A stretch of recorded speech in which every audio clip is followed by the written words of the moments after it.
Pull it in. Pull it in.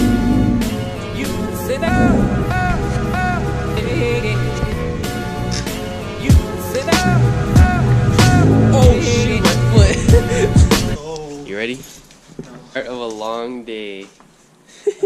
Gosh, it's so freaking cold. Good morning guys, welcome back to another video. Today is going to be a super long day for me and him. We are going to be replacing the clutch and throttle bearing on his FRS. I replaced my clutch, I want to say like a year ago. I'm not quite sure, but that's just my guess right now. And now today we're going to be doing it on this one. It's nothing too crazy, it's just a lot of time and patience, and it's a lot of taking off parts, but it's not the hardest thing ever. We're just getting the car on jack stands right now, and then we're just gonna grab something to eat before we start. The plan is to do the whole install in one day, so today we plan on doing the whole thing.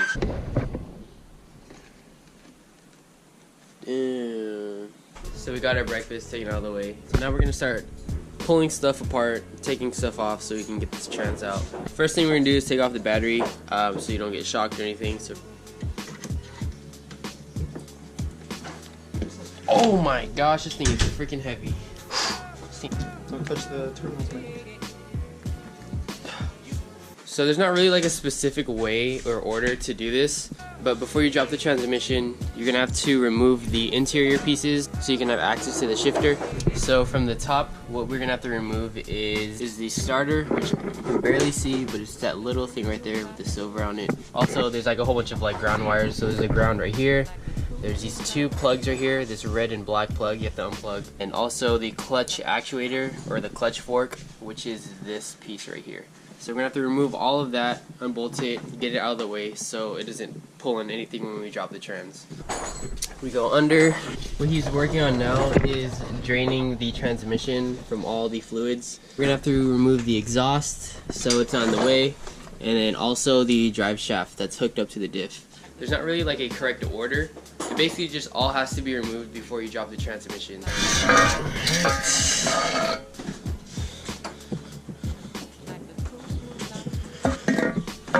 I want to stay organized today, so we're going to keep these bolts on the front pipe so we don't lose them, because we don't want to lose bolts. This aside. Almost. Ooh. Oh! Oh!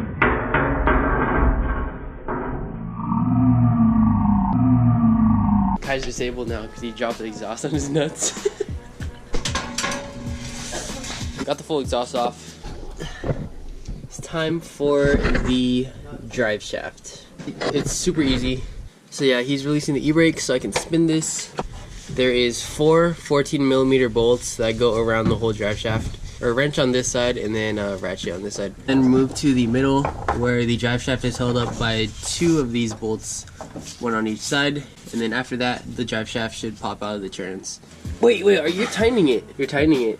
No way. Yeah, you are. Oh my That's why I was like, oh, why is it so hard? There you go.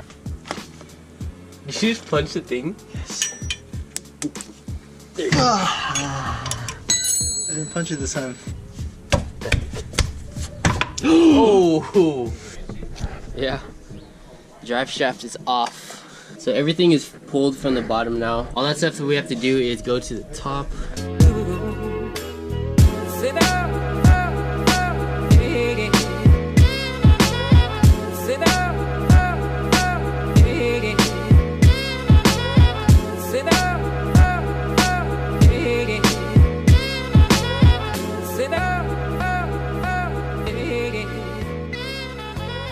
Shit, dude, I've never seen this. You want me to take the transmission? So we took off the clutch actuator, the ground wires, the ECU harness, I believe, and we just need to take off the starter now. So everything is out, nothing is attached to the trans from the top, but we have the starter just pulled away to the side over there, zip tied to the frame. All that's left is we have to go under and unbolt the trans. So there's 8 transmission bolts we need to take off. 1, 2, 3 right here, and I don't know if you guys can see, but he's loosening the fourth one at the top. Same with this side. There's one right here, one right there. And we already removed those two for the start. Then after that, we take off these four. So it's 1, 2, 3, 4 transmission mounts. We took off this extra bracket right here because when I did my car, it was just easier for putting the trans back up so it wouldn't hit the frame right here. So we just took it off for now. This is for the shifter. So there's this like little pin, that you have to take off. So this thing right here. Right there. So remove the shifter. Then after that, we have to remove these 2 bolts on this bracket.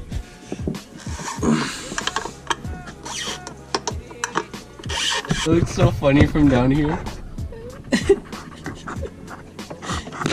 Okay, so we removed everything, got the 2 bolts off. I just put them back so we don't lose them. From the inside, we're gonna remove the rest of the shifter. So I'm gonna take off the reverse lockout, which is this plate. And in his case, it's usually like normal screws. In his case, it's like Allen bolts. So we're gonna remove the 4 Allen bolts and we'll take the shifter off. So we removed the shifter from the car.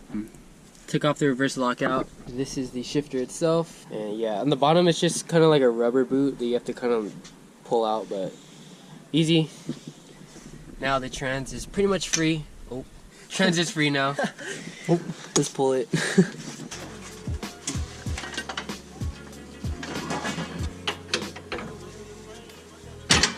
Oh my gosh, my finger.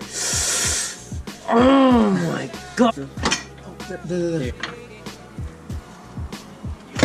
Okay. Oh, fuck. Okay, it's coming up. Okay, hold on. Slowly. Alright, stop there. I got it. Lower it. Okay, I got the back. Go. Push up. Dude. So we got the trans out. The cool blue light, like the cool blue light, like the cool blue light. Okay guys, so I'm loosening the bolts on the clutch itself, and to prevent the engine from spinning when you're loosening it, because the engine will spin, I just put a flathead screwdriver right here, and it pretty much stops it right on that bolt. So when I try to loosen it, the engine won't spin. It pretty much just locks it in place. So that's just a quick tip when doing a clutch, and yep.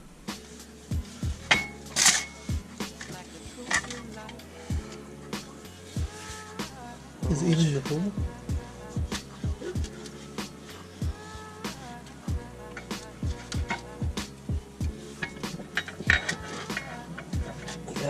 Yeah. This is 14.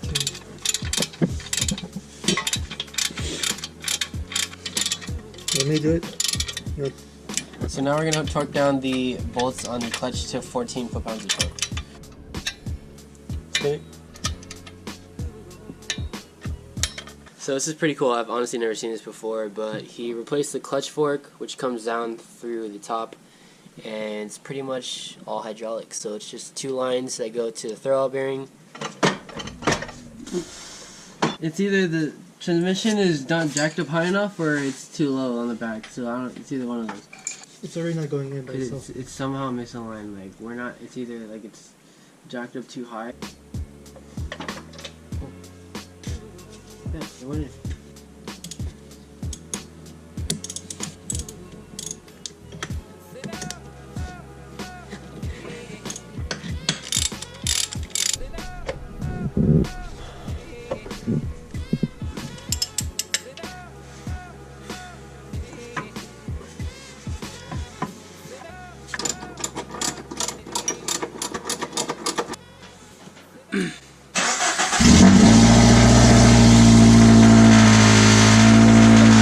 Oh, that startup was freaking loud, dude. Dude, I was looking, I was like, oh shit. Damn. Clutch install was a huge success. How do you feel?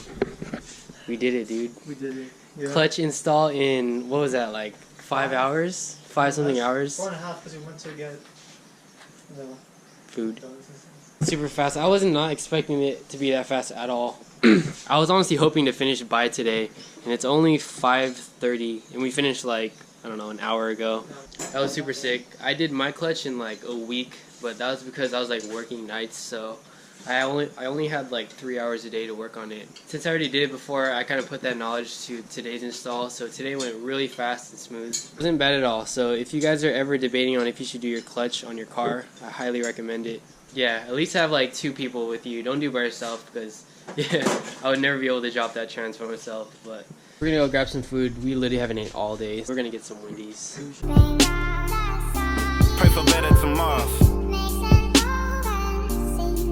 I'm praying for better days, cause it gotta be more than this. Shit, it gotta be something else. It gotta be more than wealth. It gotta be more than health. It gotta be better places. Reunite with familiar faces. For that day I'll be waiting. For that day I'll be waiting, just gotta stay patient. But at times I get anxious, cause I'm missing my uncle, he had all the answers. But I know that he happy and free from that cancer. Free from all that fucking cancer. Free from all the world stress. Need to start drinking less, cause when I'm sipping get to reminiscing. And reminiscing only keep me tripping, cause I'm here but you missing.